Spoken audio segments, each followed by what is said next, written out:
Avowed is a game we are absolutely covering here on the channel. This is a first-person fantasy RPG by the folks over at Obsidian. We love Obsidian Entertainment. This is the final preview from IGN of upcoming game Avowed.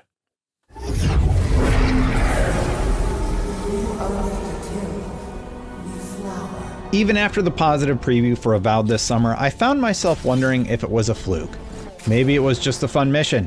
Maybe Obsidian won't be able to keep my interest as more quests are discovered. Maybe it was just a nice day. Nope! Avowed is just a lot of fun. That's a good thing to hear, right off the bat. Coming fresh off of trying out Dragon Age the Veilguard, I was so happy when I discovered just how evil I could be to people I met along the way right from the start of Avowed. Something Veilguard just didn't fulfill. I am ready. Do it.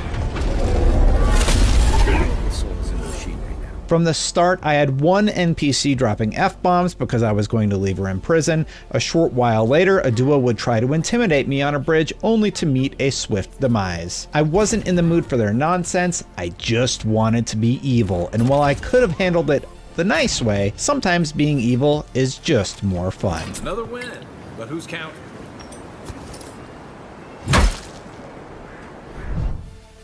It's not just the fact that you have more nuance with every conversation, it's empowering to craft the kind of hero or villain you want to be. Sure, Obsidian has a story to tell, but I feel more in control when deciding how these scenarios play out. The character customization options will allow you to craft the face of the character you'll build, and while you don't see it all that often, you can make someone perfectly lovely, or someone that looks like they came straight out of that creepy claymation episode of Adventures of Mark Twain.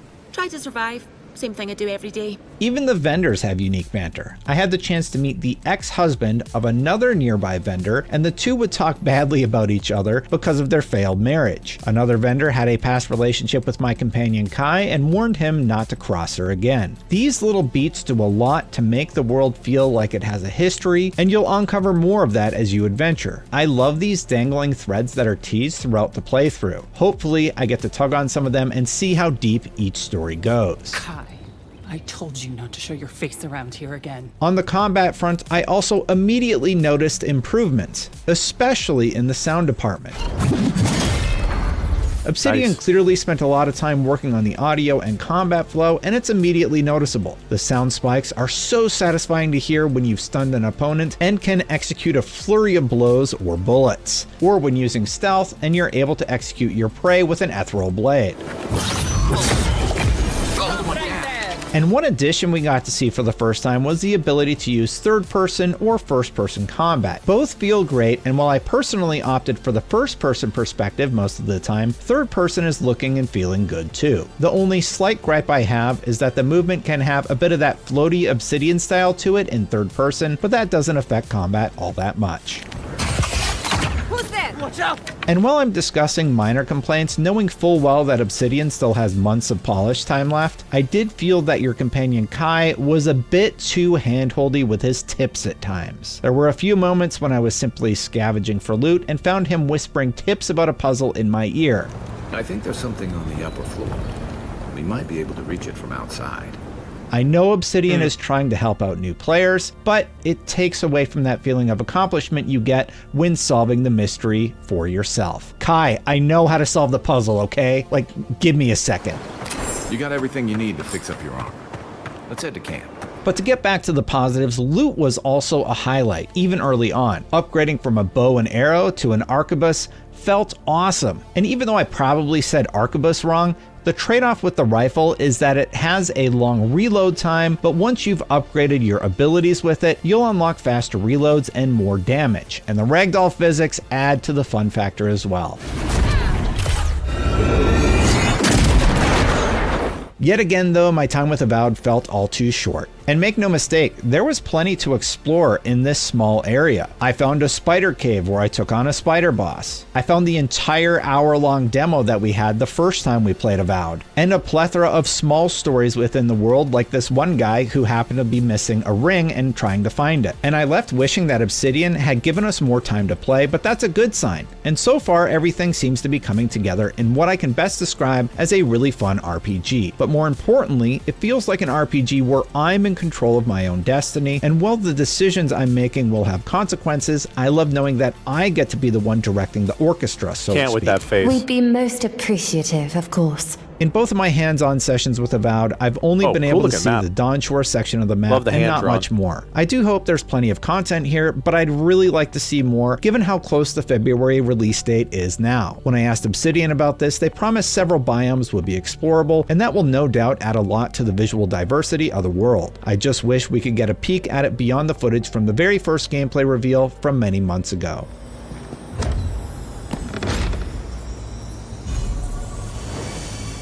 No spoilers on the story here, but the one narrative hook that is set up early on is a mission which takes you to the Voice. This voice leads you through the map and is clearly an entity you'll hear from again during your adventures. When given the chance to help it or refuse to make a deal, I decided against siding with a blue light, as I've learned nothing good ever comes from a deal with an all-powerful entity. But I will be curious to see how that plays out in the end.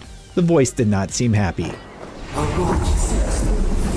Who poisons us? We cannot see. And that's really the best you can hope for from previews of an RPG like this. You get just enough to leave you wanting more, and Avowed certainly accomplishes just that. I want to power up my companion Kai to see what other attacks he can do. I want to discover the coveted weapons the design team told us about during the pre-hands-on presentation. I want to kill more people and betray my friends, and Avowed is empowering me to do exactly that. Maybe I'll let the Virgin live this time. It's all right. I'm sure someone else will give me a hand. Avowed is set for a February 18th release date, and I can't wait to find out just how evil I can be. If there's one thing I love about Obsidian, it's just how good they are at pulling all of the threads together to create 9 times out of 10 a really awesome game. The game started off as this like very dark high fantasy trailer that we saw back in like 2018. It was very different than where this game currently is at. One of the trailers that was released in the last year or two, the visuals of the game completely changed. And so people were like, well, what is this? This looks cartoony. This looks vibrant. This doesn't look like the dark fantasy game they promised us. But I think I just had to trust Obsidian to make the right choice for their game, because what I'm seeing in this final preview is really promising. If at the end of the day, we're just hacking and slashing at folks with our weapons, that is not going to feel satisfying from a gameplay perspective. But what we've seen of like the rifle, we've seen the dual pistols, we've seen dual wands. There are some cool combat features in this game that I think are going to be really cool to test out and play around with. We're just not seeing enough of that in these previews because they haven't really released anything other than kind of a hodgepodge of narrative moments, quest-driven stuff, and then these quick little snippets of combat. And while the combat looks cool, you're only seeing early game stuff. Look at all those bars and those boxes at the bottom of the screen, right? They're empty. So it's really hard to see where this game could go after 20 or 30 hours. And that matters, right? Like early gameplay, like think back to the Veilguard launch. Everybody went into that game only experiencing the first like 30 minutes of the game. And they were drawing conclusions about the entire game based on those first 30 minutes. What we're seeing here is kind of similar. We don't know where the game is going because all we're seeing is where the game is stuck at in the early parts. My hope is that when we get closer to that February, I think you said 18th launch, we're going to see some more end game footage. I think that's so important to show players where the game takes them. What we need to see before we make a commitment to buying a game is, okay, after I've made that investment of 20 or 30 hours, what is the gameplay going to look like? Is it going to feel super connected with all these flashy moves and abilities that feel good to use as a player? Or is it just going to be more of the same? If you look at this map, that's a pretty big map, but also it's really going to depend on the scale. You can see our character down there in the bottom left in Dawn Shore. How many other areas are here? I see a biome kind of in the middle that's swampy. You've obviously got the snow biome up top there. You've got the lava biome to the top right, and then maybe like some poison thing to the right of that. Like you very clearly have distinct biomes in this game, and hopefully that leads to lots of variability in the world and the gameplay and the creatures and the enemies, but also in the progression. And I really, really want to see what that is going to look like when all is said and done before I commit to the game. February 2025 is actually stacked, and I don't know why this happens every freaking year. But February 2025 is going to be one of the most insane months of gaming next year.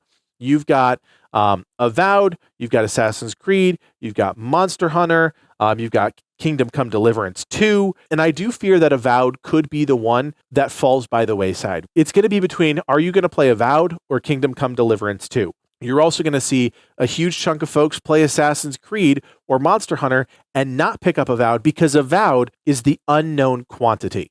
And Obsidian Entertainment, I just don't know if the name alone, the developer name alone, is going to be able to pull them through.